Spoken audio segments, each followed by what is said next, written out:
جو بندہ فوت ہوا اس کی طرف سے اگر کوئی اولاد اس کے اپنے بیٹے یا بیٹی میں سے جس نے اپنا حج فرض ادا کر چکا ہے،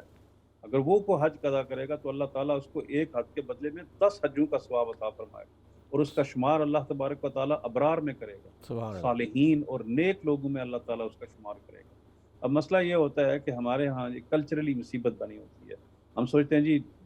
چونکہ میرے ابو نے نہیں حج کیا لہٰذا میں کیسے کر سکتا ہوں، اور پھر اس کو ڈیلے کرتے ہیں وداؤٹ اینی ریزن۔ یہ ایکسکیوز ہمارے اپنے من گھڑت ہیں، یہ فیبریکیٹڈ ہیں، ان کا کوئی شریعت سے تعلق نہیں ہے، یہ ہماری اپنی سوچ ہوتی ہے جس کی وجہ سے ہم ایسا کرتے ہیں۔ تو ایسا نہیں کرنا چاہیے، بلکہ ہمیں شریعت کے معاملے میں ہمارا طریقہ، یعنی اسلام کیا مطلب ہوتا ہے؟ اسلام کا مطلب ہوتا ہے سرنڈر کرنا۔ سرنڈر کس کے آگے؟ اللہ اور اس کے رسول کے حکم کے سامنے۔ تو اللہ اور اس کے رسول کے حکم کے سامنے جب آپ سرنڈر کرتے ہیں اس کا مطلب یہ ہے کہ آپ نے دین کو الحمدللہ اس کے سامنے اپنی گردن کو جھکایا ہے، اور اللہ تعالیٰ پھر اس پر عمل کرنا بھی آسانی فرما دیتا ہے۔ میرے ساتھ میرے حج میں ایک نوجوان عالم دین تھے اور ینگ تھے، یہاں یو کے وہ علماء میں سے، یہاں کے پڑھے ہوئے علماء میں سے تھے۔ انہوں نے مجھے خود بتایا کہ میں یہ اپنے والدہ کی طرف سے یا والد کی طرف سے ذکر کیا حج کر رہا ہوں، اور یہ ہمیں بڑی تفصیل کے بعد پتہ چلا تھا کہ ان پر حج فرض تھا، اور یہ ہمیں دقت نظر سے تلاش کرنے کے بعد معلوم ہوا۔ تو اس کی وجہ سے میں بھائیوں نے فیصلہ کیا کہ کہیں ایسا نہ ہو کہ حج نہ کرنے کی وجہ سے ان کی گرفت نہ ہو رہی ہو، لہٰذا ہم ان کی طرف سے یہ حج بدل کرواتے ہیں۔ تو اولاد اگر اپنی طرف سے بھی خود ان کی اگر کوئی رقم موجود نہ ہو والدین کی، اپنی طرف سے بھی کر لیتے ہیں، تو حج نفل، کیونکہ حج بدل فرض بھی اور حج بدل نفل بھی یہ دونوں آپ ادا کر سکتے ہیں، اپنی زندگی میں خود بھی کروا سکتے ہیں۔ اور اگر کسی کو پتہ ہو کہ میرے پاس اتنے رقم موجود ہے، اتنے پاؤنڈ موجود ہیں، اب تو معاملہ بڑھ گیا ہے کافی، لیکن بہرحال پھر بھی انسان ورک آؤٹ کر لے کے آپ اگر کوئی 7 سٹار حج کی رقم کا انتظار کریں تو پھر میرے خیال میں تو بہت لمبا کام ہے، لیکن کم از کم نارمل جو ایک ایوریج اور ایک معتدل قسم کا حج جس میں انسان اپنی ضروری جو معاملات ان کو پورا کر سکے، اگر اتنی رقم اس کی زندگی میں اس کے پاس موجود ہے تو پھر یہ لازم ضروری ہے کہ وہ اگر خود حج نہیں کر سکا یا کسی وجہ سے ریزن سے ڈیلے ہو گیا تو وہ اس کی وصیت لازمی کر جائے۔ اس پر فقہا نے لکھا کہ اس پر واجب ہے کہ وصیت کر جائے، اگر نہیں کرے گا تو گنہگار ہوگا۔ اب اس کے ورثاء کی مرضی ہے بعد میں اس کے مرنے کے بعد، کیونکہ ہمیں یہ احساس نہیں ہوتا کہ ہم جس کو اپنا اپنا اپنا اپنا کہتے ہیں، جب ہم دنیا چھوڑ کے چلے جاتے ہیں تو وہ اپنا آپ کا کچھ نہیں رہتا، آپ کا وہی ہوتا ہے جو اپنے ہاتھوں سے آپ اللہ کے راستے میں خرچ کر جاتے ہیں اور اللہ کی مرضی کے مطابق خرچ کر جاتے ہیں، یا آپ کی اولاد اگر دین کو سمجھنے اور ماننے والی ہے، انہیں پتہ ہوگا کہ یہ ہمارے ماں باپ کی جو ورثہ چھوڑا ہوا ہے اس میں ہم نے کن کن چیزوں کو اللہ اور اس کے رسول کی مرضی کے مطابق کس طریقے سے خرچ کرنا ہے، تاکہ جو محنت کر گئے ہیں وہ دنیا چھوڑنے کے بعد بھی اللہ تبارک و تعالیٰ انہیں اپنی قبر میں بھی اس کی افادیت اور روح کو سکون اور صدقہ جاریہ کی برکت ان کو نصیب ہوتی رہے۔ ماشاءاللہ ماشاءاللہ۔ ناظرین و سامعین محترم، آپ نے بڑی علمی گفتگو سماعت فرمائی ہے، اور انشاءاللہ العزیز حج کے ان جو کچھ آپ نے سماعت فرمایا بہت آپ کو اس کا فائدہ ہوگا، فیض ملے گا انشاءاللہ العزیز۔ حج کے آخری لمحات جاری و ساری ہیں، اور حج اور میں اس موقع پر ہمارے جو آج کے پروگرام کے مہمان خصوصی حضرت علامہ صاحبزادہ پیر غلام جیلانی صاحب الازہری ہائی ویکم صاحب ہمارے ساتھ انہوں نے جوائن کیا ہے، میں تہ دل سے حضرت آپ کا شکر گزار ہوں، آپ ہمارے پروگرام میں تشریف لائے اور پروگرام میں رونق بخشی اور بڑی علمی گفتگو فرمائی، ہم آپ کے بہت شکر گزار ہیں۔ اس کے ساتھ ہی ناظرین و سامعین محترم، میں یہ بات عرض کروں کہ چونکہ آخری 2 منٹ رہتے ہیں، حج ایک ایسا ایک روحانی اللہ تبارک و تعالیٰ کی طرف سے انقلاب برپا کرنے والی تدبیر ہے ہمارے لیے، جس سے جس سے ہمارے اندر ایک کیفیت پیدا ہو سکتی ہے، اور وہ کیفیت تزکیہ نفس کی، ہمارے اخلاق کی بہتری کی. اور اگر ہم اپنے حج کو ضائع کر دیں نمود و نمائش کے لیے اور ان کیفیات میں، تو یہ ہمارے لیے حج بہتر نہیں ہوگا. حج وہی، اب حجاج واپس آ رہے ہیں، ہم نے حجاج سے ملنا ہے اور جلدی جلدی ان سے مل کر ان سے دعا کروانی ہے. جو وہ دعا مانگیں گے وہ دعا قبول ہوگی. یقیناً آپ نے اس پروگرام سے فائدہ اٹھایا ہوگا. اللہ تبارک و تعالیٰ آپ کو جزائے خیر عطا فرمائے. ہم سب کو آج کے اس پروگرام سے اجازت دیجیے. انشاءاللہ آئندہ دوسرے پروگرام کے ساتھ آپ کی خدمت میں حاضر ہوں گے. السلام علیکم ورحمۃ اللہ وبرکاتہ.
لبيك اللهم لبيك لبيك لا شريك لك لبيك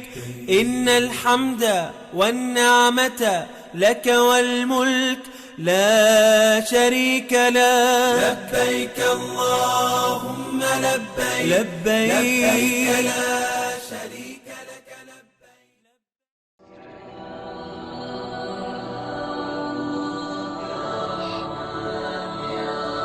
لبيك اللهم لبيك لبيك لا شريك لك لبيك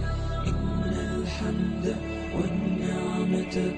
لك والملك لا شريك لك لبيك.